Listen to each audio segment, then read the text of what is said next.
All right, what up, guys? This is George Do Real Estate, and as you see in the title, why you should move to a small town. So, as you know, I moved from Florida to North Carolina, and now after going on a couple years, I'm finna give you things I learned and advantages of moving to a small town. So, all right, you ready? Starting off, the number one reason, which I knew that before, but the number one reason is lower cost of living. So, as you know, I'm into numbers and accounting, and after going through life, I realized bills and spending it makes you have to work harder so that you earn more money to pay more bills and have more money to spend. So the number one reason is lower cost of living.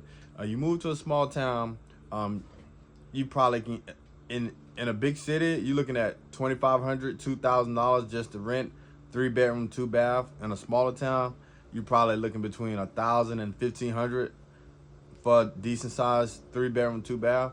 So immediately right there, if you renting and you living in a big city, just say like maybe Austin, Texas or something, your rent gotta be at least 2,000 minimum.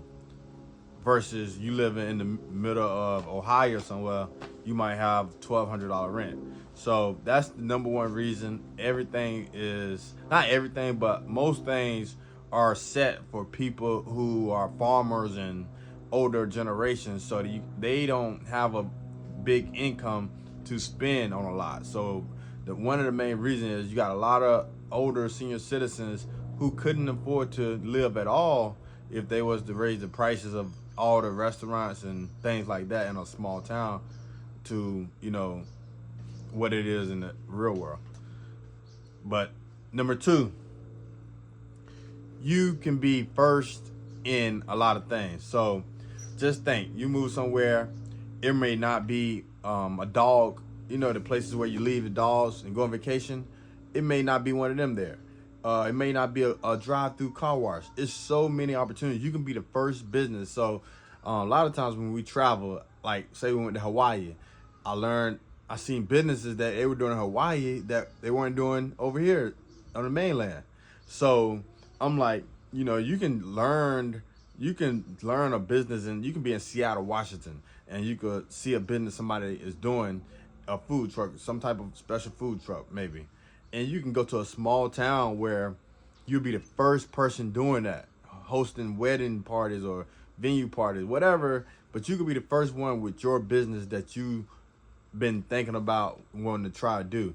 You can rent stores and places at a lot lower cost than what it would be in Miami, Jersey, or Virginia or something maybe. But maybe Virginia, but you get my drift. All right.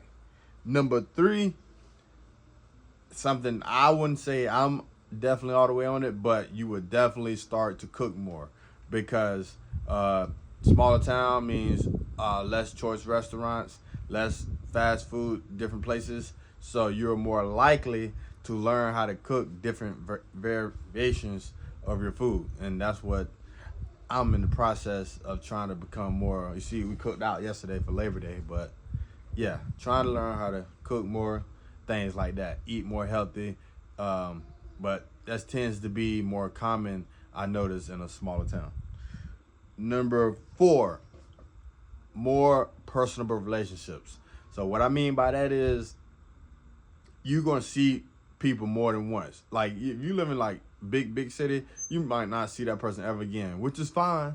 But in a smaller town, you're gonna start to talk to people. Oh no, hey, they work this place or they do this. You gonna talk to them, and it's gonna be more personable, real, true friendships made than versus a big city where it's so many people that it's kind of like I got my crew and this is who I hang with.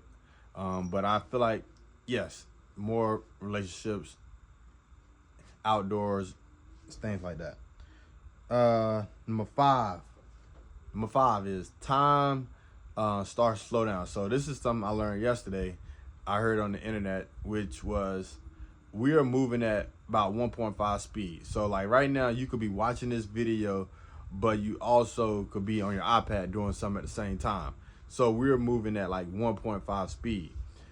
See, once you get outside, outdoors, you going to start to sense and hear and smell things different because it's less noise. So when less noise goes on, it's a lot slower movement, and you can actually think. And if you meditate or pray or whatever, you got more time to do that because it's not a fast paced environment. It's more like, we trying to, money is not the main focus. It's more about having a healthy, fun lifestyle while also earning a decent to make money, decent earnings. All right, that was number 5. And the last one, which is, I'm going to give you a bonus because if you're still watching this, I'm going to tell you this right now. If you move to a small town, the one thing I learned is there's old money. And what I mean by old money is generational wealth passed down from generation to generation. So what that means is people in the small town, they might not have earned a lot of money, but they were consistent for like 30 or 40 years saving, just sticking to the basic principles, not paying interest and buying assets and buying a house before they're buying a car, and people doing things like that. And they saved they probably only made $50,000 a year, but it's a lot of people that are made $50,000 a year that are millionaire based off using their just principles. And it's a lot of old money. People have a bunch of land, and they are more workers, not and less spenders. So I realized that it's a lot of old money, generational wealth, and they're not gonna just throw their money around like people do in the city and buying $1,000 bottle of wine. Is more old money, which is you don't see it much. But yes, that is George, why you should move to a small town. So let me know in the comments what you guys think, and I will see you soon. Peace.